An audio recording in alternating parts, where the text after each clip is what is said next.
आपके सामने अपनी मुखारबिन से कहेंगे, तो आप तसल्ली के साथ सुनना।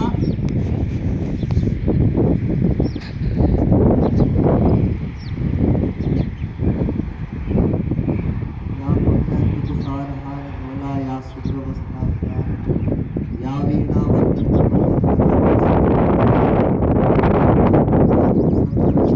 देवी सदा वंदिता नामाम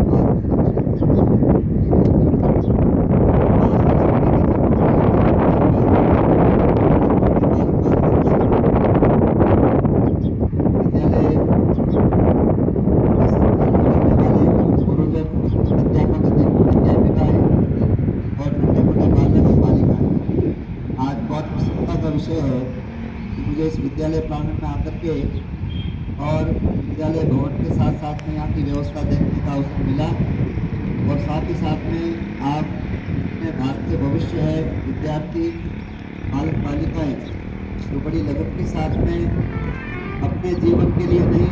समाज के कल्याण के लिए जो यहाँ पर सेवा के लिए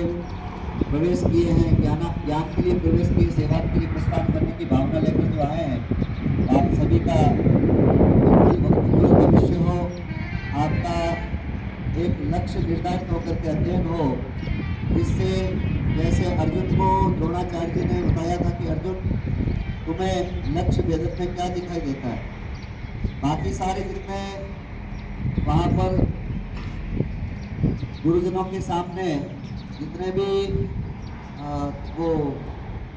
सब थे सीखने वाले, उन्होंने कहा कि मुझे तो कोई कुछ पेड़ पौधे पत्ते सब दिखाई दे रहे हैं, लेकिन अर्जुन को केवल मात्र उस खिलौना नुमा चिड़िया की आंख दिखाई दे रही, तो उसको एक टारगेट दिखाई दे रहा था, उसको एक लक्ष्य दिखाई दे रहा था और उसने उस लक्ष्य का भेदन किया। हमें अपने जीवन में एक टारगेट रखना चाहिए, लक्ष्य रखना चाहिए कि हम लोग क्या बनना चाहते हैं।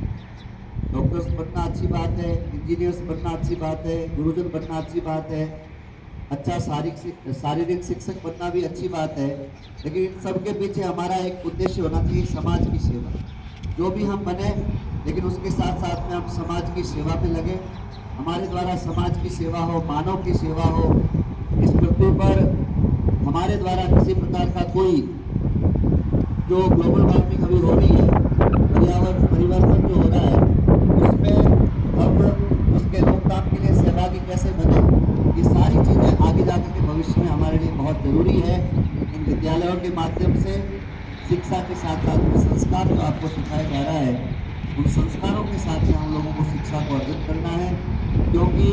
संस्कार हमारे लिए एक फाउंडेशन का काम करते हैं, हमारे लिए एक मजबूत नींव का काम करते हैं। जैसे आप जिस विद्यालय में पढ़ते हैं, उसका अगर फाउंडेशन या उसकी नींव मजबूत नहीं रही होगी तो विद्यालय सशक्त और मजबूत नहीं होगा। ऐसे ही यह विद्यालय जीवन या विद्यार्थी जीवन जो है, यह विद्यार्थी जीवन हमारा एक सशक्त नींव के समान होता है। इसमें संस्कार, आज्ञा पालन,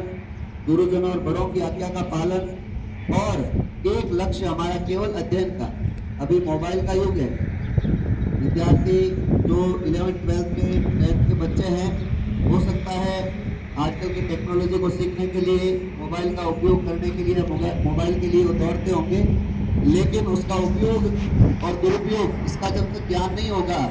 तो हम हो सकता है कि अपने लक्ष्य से भटक सकते हैं। इसलिए मेरा खास करके आजकल के विद्यार्थी जो आप यहाँ पर बैठे हैं, उनसे मेरा आग्रह है कि टेक्नोलॉजी हमें अपने ज़रूर सीखनी है। टेक्नोलॉजी से हम आगे बढ़ेंगे, साइंटिस्ट बनेंगे, शोधकर्ता बनेंगे, सब बनेंगे, लेकिन वो टेक्नोलॉजी